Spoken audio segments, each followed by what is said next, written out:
Pro boxing fans here with trainer Dominic Ingle, trainer of Barry Allen. Of course, on Saturday night, Barry squares off against Josh Warrington at Leeds Arena. Barry, I just wanted to start by saying this is Barry's first step up to world level. It's the first time the spotlight's going to be on him. 10 p.m. BT Sport. Talk to me a little bit about Barry's minerals. Talk to me a little bit about why he's going to swim on Saturday night and not sink. I don't think we need to talk about his minerals. You know, he's 26-0. Warrington's 28-0. Started the careers more or less the same time. Boxed similar opponents. Barry's done a better job on the common opponents than Josh did. But at the end, that doesn't mean anything. What matters is on the night. Barry's got experience. Josh was talking about, he's riding the crest of a wave with the wins over Frampton and Selby. And unfair play to him, but you can't go on that. It's a totally different fight on Saturday night. He's coming to face and fight somebody who's got a lot of determination, unbeaten. Barry's a massive underdog by the bookies, which I think they've got completely wrong. But like I say, you only look at the Anthony Joshua fight a couple of weekends ago. They do get it wrong. Complacency sets in. Okay, I've been in this game a long time, and Josh Warrington isn't a Ricky Hatton. He's not a Floyd Mayweather. He's not. One of these fighters where you pick him out as pure talent. He's a machine. He comes forward. He throws a lot of shots. But he's not. He's not one of the best fighters at doing that. It's effective for him, and it's going to be effective against certain opponents. But it won't be effective against Kid Galahad. I just want to I wonder if you can give us a little tactical insight. Not really. You can't really give a tactical insight because no matter what Josh Warrington says, they're talking about game plans and stuff. Josh Warrington fights the same way every time. He either puts a bit more pressure on you or sits back a little bit. He hasn't. He relies more on the engine and more on the aggressive factor coming forward. Yeah, he can box, but he's had success. Fighting in his last two fights, fighting the same way. He's drawn both of the guys into a punch-up. Realistically, everybody expected Lee Selby to win. He was the underdog in both fights, Josh Warrington. Even though he beat Lee Selby, he still wasn't the favourite to beat Frampton because they consider Frampton a better quality fighter who'd operated at a higher level. So all these things that Josh is talking about to bump himself up, I've worked at a better level, higher quality level of opponent, is basically what people were saying about Frampton and Lee Selby before they faced Warrington. And now he's saying that about Barry. Yeah, maybe he has. But you get your experience from going around the world, sparring, professionals, Oscar Valdez. I can remember when Barry was 26, 27, sparring, top guys, top fighters, sparring Oscar Linares, sparring Linares, Jorge Linares, fighting them guys, sparring them guys. That's where you get the experience, and you bring that into these fights. That's what you do. In fights, fights are hard, but that's the enjoyable part. The training, the sparring, the robot, that's the hard bit. So, Ricky, when he was 24, 25, he was up in Scotland sparring Ricky Burns, who was super featherweight, lightweight at the time. So, Josh Warrington might turn around and say sparring's easy. It's not, because when you go, if you watch the footage of them spars, Ricky Burns, Oscar Valdez were trying to kill Barry. So he's had that aggressive style coming forward. He's calm under pressure. Lee Selby and Frampton weren't calm under pressure. They had a tear up with Warrington. So there's no tactics. Barry will deal with what's put in front of him. He's got the tools to do that. So tactics aside, when you've got a guy that you're expecting to come out like a train, is it important to get their respect early? Is there anything key to deal with these sort of Listen, do your training properly, do your sparring. It becomes second nature. You understand? You go on autopilot. You fight under. You're going to be under pressure, but you've got to learn to fight under pressure. You've got to be calm. And Barry's calm under pressure. He's boxed away from home. He's been into the backyards of people, and he's unbeaten. Frampton's weren't unbeaten. Selby wasn't unbeaten. And when you get beat, it does take something away from you. I've worked with fighters who get beat, and it takes an edge off you. Do you understand? So, like I've said, if Josh Warrington had beat the Frampton at the top of his game, unbeaten, and the Lee Selby, who was unbeaten, alright, he was unbeaten as a champion, but he'd lost early on in his career. He'd boxed a lot of fights at featherweight, but his next fight, what did he move up to? Lightweight. What does that tell you? That tells you he was struggling to make the weight massively. He didn't move up to super feather, he moved up to lightweight. So, you've got to look at those factors. Josh Warrington's team, they will have looked at that. They know that they beat fighters who weren't at the top of the game, but that's how boxing is. Very rarely in boxing the two fighters meet at the top of the game. They don't. This fight is two fighters at the top of the game. Josh Warrington considered himself at the top of his game and Barry slightly underneath him. We shall see. But it's not going to be the easy fight that Josh Warrington thinks it's going to be. What kind of fight is it going to be?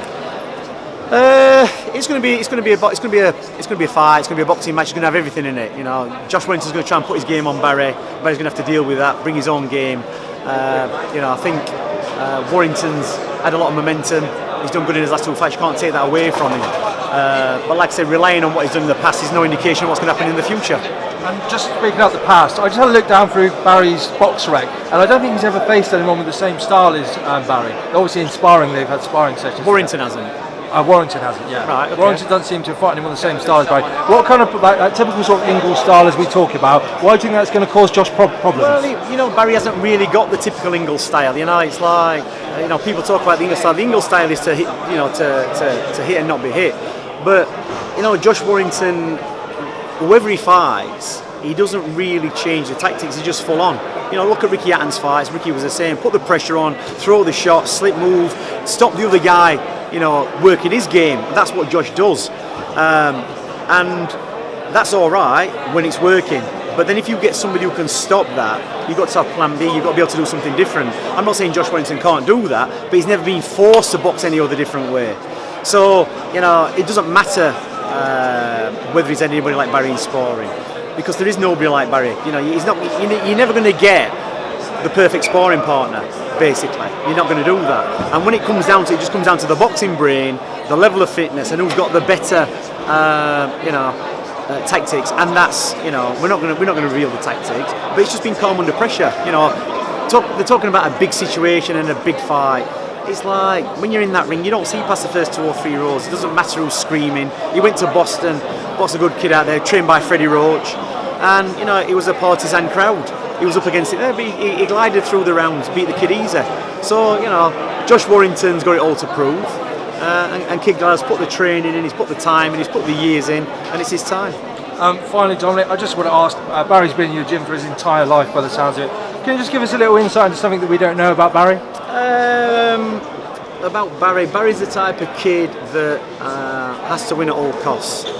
He's very calm, he's not emotional, he never flares up, he's very balanced, he's very precise in what he does and meticulous, you understand? And we talk about percentage in this game, and I said it in the press conference. When you're in an environment, as most fighters are, look at Ricky Hatton, we look at Josh Warrington, we look at Lee Selby, we look at Cole Frampton. Fighters are known for going into camp. Billy Joe Saunders, another one. Brilliant fighters.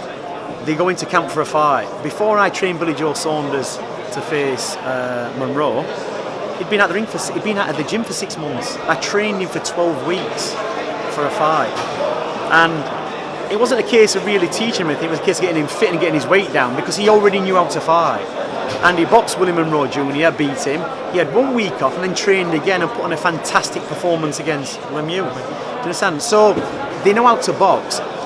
But then he had time out again, and he's just won a super middleweight title. Fantastic, because he can fight. Now, most fighters do that. They have time out, they have a camp for a fight. And when everybody's doing that, it's all right, because you're all in the same game then. It's all balanced. You know that I know that you've been out partying, you know I have. We all train, we all get to a certain level. But with Kid Galahad, he don't do that. He trains all the time. And that's where the small percentages make the difference. The 1 or 2% when he's training Monday to Friday for 52 weeks of the year, for 10, 15 years, it all adds up and counts when it comes to fights like this. Because when you go into the trenches, in your mind you're thinking, I've done everything right here. I know I can do this. I went out on Saturday night getting drunk, or up until 5 o'clock in the morning. I was in bed sleeping, resting, recovering, working my craft. So Josh talks about being a full-time pro. He's not really a full-time pro, because he maybe trains for 2 fights a year, 3 fights a year. That's 36 weeks, 12-week camps. That's 36 weeks. Do you understand what I'm saying to you? So, Barry does it all the time. And the only time we're going to tell is on Saturday night whether it's paid off or not. One thing I noticed speaking to Barry before was that how much he enjoyed the camaraderie in the gym when Billy Joe was there and Carol was there and the rest of it. Does he miss that camaraderie now? Not really, because when you get in that ring, it's down to you. No fighter can rely on the coach or the I train Barry. Josh's dad trains him. But when you Josh, when you get in that ring, apart from the minute that you get, nobody can throw the shots for you. But Josh is a better fighter than his dad, and Barry's a better fighter than me, so it makes a difference. When you're in there, you've got to have everything that you've learned from your training camp, and you've got to take it into the fight. And it's how well you can do that. So it's great training around people, like Kell Brook and Billy Joe Saunders. But the thing is, Barry trains on himself anyway. He would rather train on himself. He doesn't mind that. It's great. Some people need to be around it all the time and have a big entourage, but Barry never has. 1 or 2 people's fine for him. Understand? So it was great, a good crack. But when it comes to serious business anyway, Barry takes himself away from that situation. So even when we had Billy and Kell in the gym, he would still take himself away, do his training, and be away from that. So he's got the capability to switch off, to stop being around his friends, being around his family. He just lives in his house on himself. It's like being in prison. I walk across the road, give him his food. It's almost like you're shoving it under the door. He eats, he sleeps, he trains, repeat. That's it. I guess this is what necessary is to become a champion, I guess. Listen, people have become champions, not doing it this way, but it's how long you can maintain being a champion for. The more successful champions, look at Floyd Mayweather. Understand? You can either be, a Paul Gascoigne, or you can be, Ronaldo. That's what you can be. You can both be skillful, but it's how long you can maintain it for. How long can you be consistent for? Josh was talking about his time. Well, his time might be 2 world title fights. It might be 3. He might beat Barry. I don't think he will. But to spread it out over a period of time, it's fair to say that the good fighters and the better champions have a long reign. Bernard Hopkins, Floyd Mayweather, Johnny Nelson, Nazim Ahmed. They're 10, 11, 12 defences. No, you can't be talking about his time after 2. A title win and 1 defence. This is his 2nd defence. Let's talk. If he's talking 4 or 5 defences down the line, fair enough, but he's not. He's had 1 defence of that title.